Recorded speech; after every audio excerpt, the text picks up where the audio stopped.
Hello, welcome to Mamemeister's 10-minute mashup. Today's game is Forbidden Forest on the Atari 8-bit, Atari 800XL or Atari 800, whatever you want to call it. This game, I remember playing this on the Commodore 64, one of the first games that I got. Looking at the graphics statically, it looked pretty crap, but when you actually started playing the game, you really realised just how kind of far ahead of its time it was. It had kind of parallax scrolling, you could run in and out of the screen. The actual music, it was quite unique. It had a kind of soundtrack that actually adapted to what was happening on screen. Some of the sound effects were brilliant. I never knew it was on the Atari 800 until very recently. So anyway, let's give it a go. This is Forbidden Forest on the Atari 800. Turn the volume up. Not that there's very much to be missed.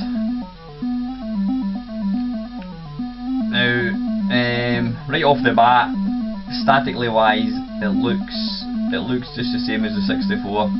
The difference with this one is you can't. There's no parallax scrolling. Now, I incorrectly said you could run in and out of the screen. I don't think you could on the first version of this on the 64. I know the second one you could, beyond Forbidden Forest, you could run in and out of the actual game. But yeah, anyway. How do we fire? I don't know what's going on here. Oh, there we go. I appear to have fired an arrow. Anyway, it's got probably the most irritating track of any game I've ever heard. You're supposed to be chasing me, not the other way around.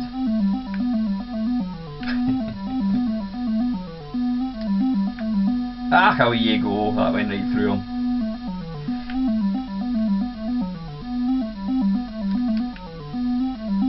Dearie me, this is going to drive us daft just with the music. At least we've got some nighttime effects. There's no way I can actually shoot an arrow down there, so that's a bit unfair. What's interesting is it tries to use the borders of the actual screen.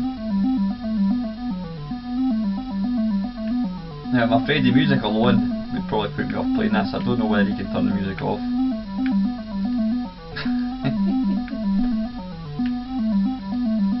I mean, come on! There's... how can you...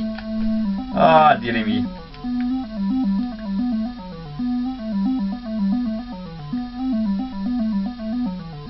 I can't possibly hit him.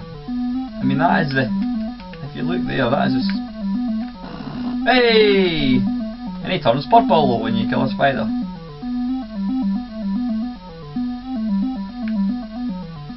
I mean, I can't shoot him. You can see the trajectory the arrow takes. It's not possible to shoot him, which is a bit silly.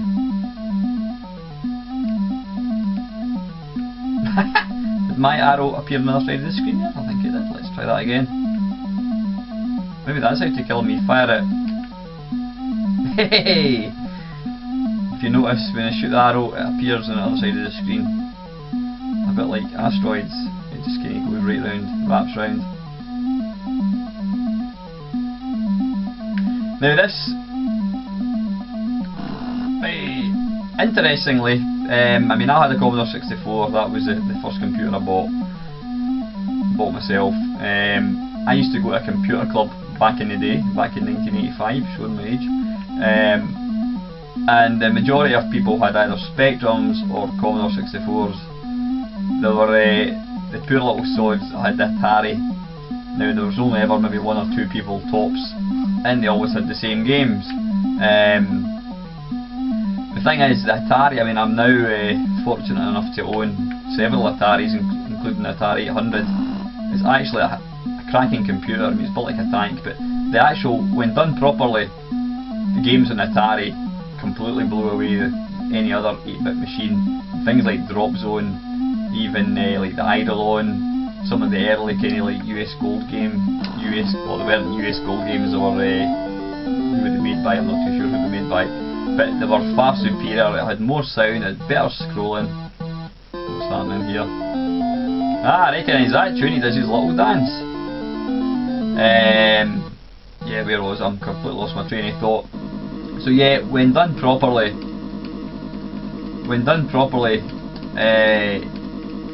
this was the Atari 800 was a far better machine than any other 8-bit machine.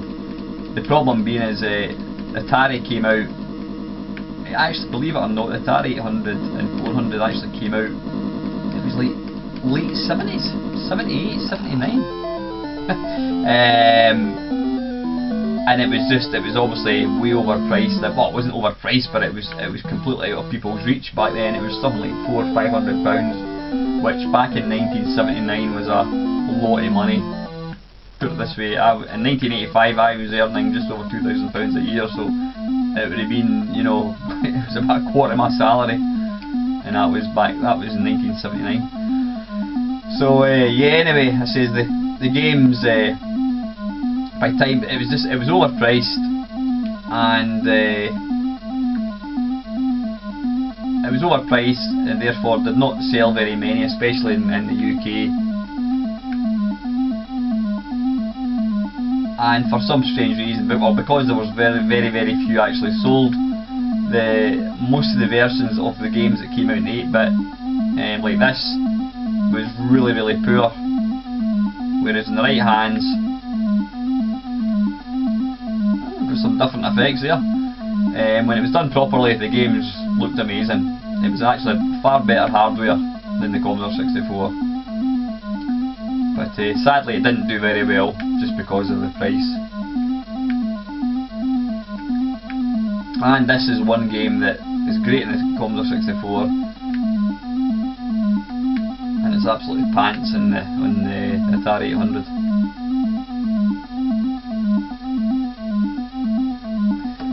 I mean, considering the Atari 800 can display far more colours, how come the sprites, look at the sprite, it's orange.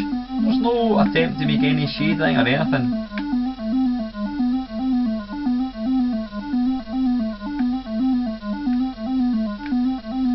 Nope, need to load my arrow. Come to daddy. Oh.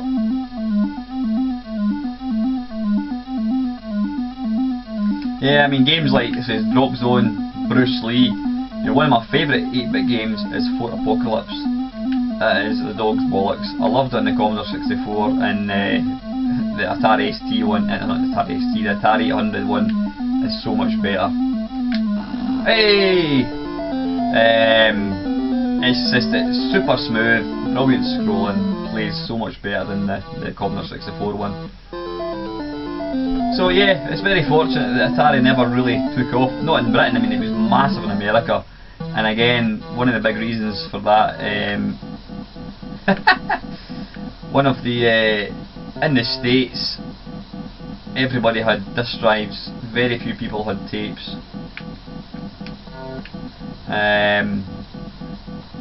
In fact, if you ever tried to load a tape in the Atari 8-bit, I mean, I know the Commodore 64 took a long time to load games before the invention of turbo loaders, but believe you me, it was like a C90 tape to load one particular game. And he's in the border of the screen, that's very clever.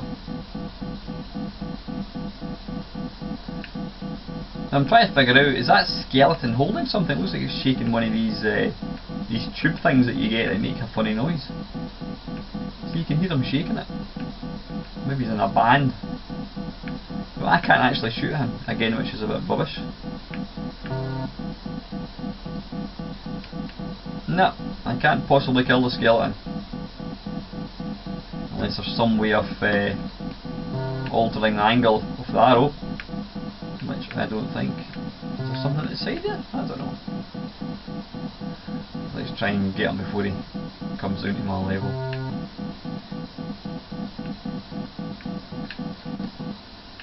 Oops. Oh, but that, oh, it's getting dark. Move! Let's try and take out this phantom menace.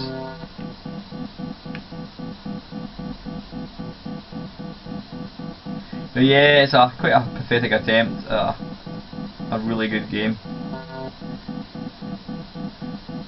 Last time. Right, anyway guys, that's 10 minutes. This is Forbidden Forest on the Atari 800. Thanks for watching.